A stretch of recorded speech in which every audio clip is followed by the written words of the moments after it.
My name is Tatiana Wiggins and my topic is piezoelectricity. To begin, a smart material is an object that has a property that changes in response to an external stimuli. This commonly exists in nature in various materials. The expansion and contraction of the molecular structure of piezoelectric crystals produces a dipole that creates a positive and negative charge on either side of the crystal. And these crystals can be any type of crystal. For example, the research paper by the name Natural Sugar Assisted Nanogenerator nanoscopically interface their polyvinyl fluoride change, which is a synthetic piezoelectric material from the lab, with sugar crystals to improve their piezoelectricity. Some other examples include DNA, bone, cell, quartz, PVDF, barium titanate, and PCT. The most common is silicon dioxide or quartz. The net dipoles of quartz, which is made up of a silicon atom and 4 oxygen atoms in a tetrahedral electron geometry bonded in a cyclohexane lattice structure, cancel out under ambient conditions.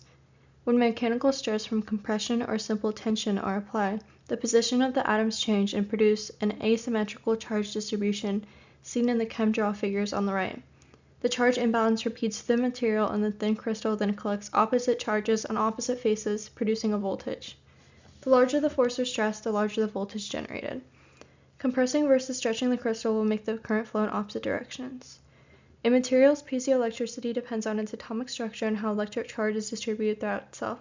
This means that any crystal can be piezoelectric so long as the lattice contains polar bonds and lacks point symmetry.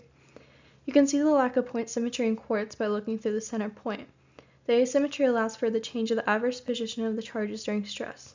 These asymmetrical polarized crystalline materials, which are atoms or ions arranged in an orderly 3D pattern, produce dipoles when under mechanical stress like pressure, impact, sound waves, and other vibrations to produce voltage. They can also produce mechanical work from electricity. To not spend too much time looking at every possible piezoelectric crystal and how they all individually work, I will define some popular material types and structures from a research paper. While all crystals are solids whose atoms are arranged in a 3D highly ordered repeating pattern, only some ceramics also follow this crystal formation. Dielectric compounds become electrically polarized when stimulated. Ferroelectric materials exhibit spontaneous electrical polarization due to asymmetry, meaning non-ferroelectric materials only produce electric polarization when the lattice is mechanically deformed. Wurtzite structures like quartz are not ferroelectric, meaning that the polarization is non-spontaneous and requires a particular atomic arrangement. Wurtzite, perovskite, and semicrystalline material structures are the most popular organic and non-organic piezoelectric formations where wurtzite requires mechanical deformation and perovskite is naturally symmetrical to create electric poles. Figure 8 shows the point symmetry of wurtzite more easily by the top view. I reproduced with the wurtzite and perovskite unit cells in Tinkercad. On the right, you can see the different angles that quartz produces by its lattice structures. The piezoelectric property also heavily depends on the cut of the material, and these are the different cuts you can make with quartz. These are the 3 major symmetries of quartz, but the bottom photo of figure 10 is the best dipole producing symmetry with applied force. When pressing against the trigger on the typical barbecue lighter, you're working against a stiff spring because your work is being converted into stored potential energy in the compressed spring until the mechanism gives way and the potential energy is converted into kinetic energy which strikes the piezoelectric crystal. The stress on the crystal produces electric dipoles which are wired through the lighter to produce a spark and light the flammable gas on fire. Extracting sufficient voltage from any crystal without a certain angle cut is difficult because it is that specific angle which produces the best dipoles or partial charge difference when put under stress. Since I did not want to spend an incredible amount of time to find the best crystal and slicing it perfectly or spend a lot of money, I bought some lighters. On this slide, you can see some experimental data that I took from measuring the voltage output of the 2 lighters I disassembled, the average standard deviation, and its normal distribution. Photos and videos are to the right. The plastic made it difficult to get to and show off the crystal. If you pay attention to the mechanism, you can see the spring within it and the wires which attach to the crystal on the other end. The phenomenon was first discovered by Pierre Curie and Jacques in 1880 when they applied compression stress on thin slices of certain crystals and saw there was a difference in charge with positive and negative charges appearing on opposite faces. This voltage meant that it could act as a battery and drive current through a circuit. When they dispersed electricity through the crystals, they changed shape. Figure 13 shows their piezoelectric quartz. When a weight was placed or removed from the hanging plate, the slice of quartz was stretched or compressed and released an electric charge which was measured by a thin layer of metal covering the quartz as it was connected to a conductor cable. Piezoelectricity was not practically applied until World War I in sonar instruments to detect German submarines. Quartz crystals and the sonar's transmitters vibrated when subjected to an alternating voltage, sending ultrasound waves through the water, which were measured for the length of time it took for the waves to bounce back from an object. Piezoelectric transformers were invented in the late 1950s and reached commercial success in the 1990s for applications requiring low electromagnetic interference and small size. Transformers are defined as a transfer of electrical energy to another circuit and is typically used to increase or decrease voltage levels between the circuits. Piezoelectric transformers convert electrical signals to mechanical strain and then back to electrical signals. Rosen-type PTs developed in the 50s use acoustic energy to step voltages up and down with piezoelectric ceramics and are used for applications which use liquid crystal displays. Liquid crystal is neither a solid nor liquid and exhibits a crystalline molecular structure that resembles a solid, which can be aligned when subjected to electric fields, while also flowing around the small grooves to change position depending on the voltage. When the crystals are properly aligned, light can pass through them to create the desired image. In comparison to magnetic technology, piezoelectric materials have a smaller footprint, low profile, and reduced magnetic interference.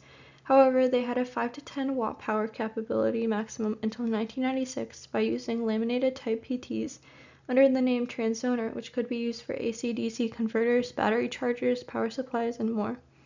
To comment, piezoelectric sources still have relatively small voltages. However, they can store a large amount of energy over time as battery chargers because mechanical energy is abundant. Think about how much you walk or exercise per day. They act as good dampers when acting as actuators and transformers, which produce a step up or down in output voltage when connected to a power source or DC-AC inverter. You can see an example of this transformer and actuator in the top right. For their space application, piezoelectric transformers became a replacement technology for the discharge initiation circuit and pulse plasma thrusters, which are used for the propulsion of spacecraft because of their high voltage gains and small sizes. The award or NASA ISBER contract by Face Electronics is seen on the top right, and the piezoelectric system can be seen in red, which is used to transfer electrical energy between the spark plug and the thruster. NASA explored the use of smart materials to reduce spacecraft jitter and embedded piezoelectric actuators to reduce vibrational jitter in the remote sensing instruments, which requires precise pointing and measurement devices, with the 10-bay truss model in 1988. The motor encased a stack of piezoceramic discs with a stainless steel tube so that when a voltage was applied to each disc, they would expand or contract longitudinally. Stacking the discs allowed for their cumulative damping effect. If you think back to the sonar system or the discharge initiation circuit, piezoelectric crystals are typically being used to absorb electrical energy to transform it into another circuit, vibrate for acoustics, or act as actuators. For practical use, the use of their produced electricity from mechanical stress is only for low voltage or charging systems. Biomedical applications with piezoelectric ultrasonic transducers include neuromodulation, regenerative medicine, and cancer treatment.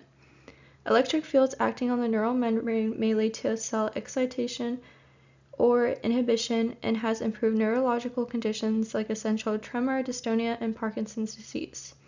Unfortunately, the effect relies on surgically implanted electrodes.